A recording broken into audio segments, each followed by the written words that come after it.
Hi hello welcome to our channel. భూమి బదిలేసిపోయిన news వచ్చింది. తమిళ విజయ్ దళపతి Tamil movie జనవరి 9కి రిలీజ్ కావట్లేదు.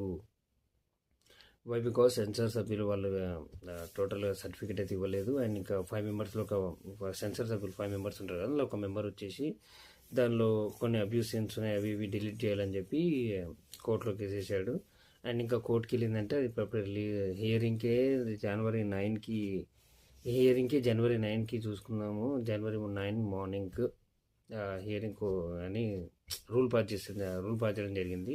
అండ్ ఇంకా మనకు the best and good news for rebel star mass Raja సాబ్కి అండ్ ఇంకా ఫ్యాన్స్కి కూడా ఇక సోలో రిలీజ్ అయితే ఉంటుంది.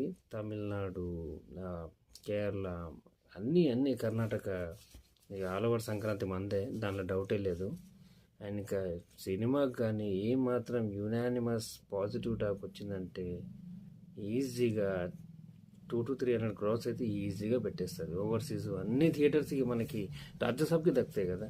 సోలో రిలీజ్ కదా, ఇప్పుడు సోలో రిలీజ్ కాబట్టి మనకి యునానిమస్ పాజిటివ్ టాక్ రావడం ఒకటి లేట్గా చాలా very good news and breaking news అని చెప్పుకోవాలి. అది దానికి ఏమైందంటే అక్కడ పాలిటిక్స్ నడుస్తున్నాయి. ఇక సెకండ్ హాఫ్లో అబ్యూస్ సీన్స్ ఉన్నాయి, అవి ఉన్నాయి, ఇవి ఉన్నాయి అని చెప్పి మన తలపతి విజయ్ది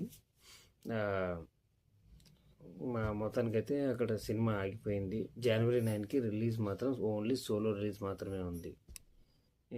ఇదైతే భూమి బదిలేసిపోయిన న్యూస్ ఇదైతే. అండ్ ఇంకా మంచి వాళ్ళకి ఇప్పుడు మంచి జరుగుతుందని మనకి మ్యాక్సిమం అనుకుంటూనే ఉంటాం మనం, అది మనకు తెలిసిందే. అండ్ ఇంకా ప్రభాస్ గారి మంచితనానికి ఒక మంచి గుడ్ న్యూస్ అయితే వచ్చింది. అండ్ సినిమా బడ్జెట్ కూడా ఫస్ట్ వీకెండ్లో వెళ్ళిపోతుంది, దానిలో డౌట్ లేదు. పాజిటివ్ టాక్ వస్తే ఇంకా అది 1000 కోట్ల సినిమా ఎట్లా 25లో హిందీ వాళ్ళకు 1000 కోట్లకి వెళ్ళిపోయింది. 26 అయితే స్టార్టింగ్ బోని మనదే కొడుతుంది, దానిలో డౌటే లేదు. అందులో ప్రభాస్ మూవీ కొడుతుంది, ఇంకా అందులో అసలే డౌట్ లేదు, ఏమాత్రం డౌట్ లేదు దానిలో. ఇదన్నీ మ్యాటర్, బ్రేకింగ్ న్యూస్ రాజాసాబ్ గురించి అంటే తమిళ్ దళపతి మన భగవంత్ కేసరి కాదు, జననాయకన్ దానిదైతే పోస్ట్పోన్ చేయడం జరిగింది. జనవరి 14th కన్నా 15th కన్నా వస్తుండొచ్చు నాకు తెలిసి. అప్పటికి కూడా అది ఏ పాలిటిక్స్ లేకపోతే దానిలో కూడా జియో పాలిటిక్స్ ఎంటర్ అయినాయి అంటే ఇక అది ఎప్పుడు రిలీజ్ అవుతుందో దానికే తెలియదు. ఇక ఆయన అక్కడ పాలిటిక్స్లోకి వెళ్తుంది కాబట్టి అందులో లాస్ట్ మూవీ కాబట్టి ఎట్లా అడ్డుకోవాలో అట్లా అడ్డుకుంటున్నారు. ఇక అలా డౌట్ ఏముంది, ఇక అడ్డుకుంటారు, అది కామన్. ఇక అలా డౌట్ ఏం లేదు. Thank you for watching. Please like, share and subscribe.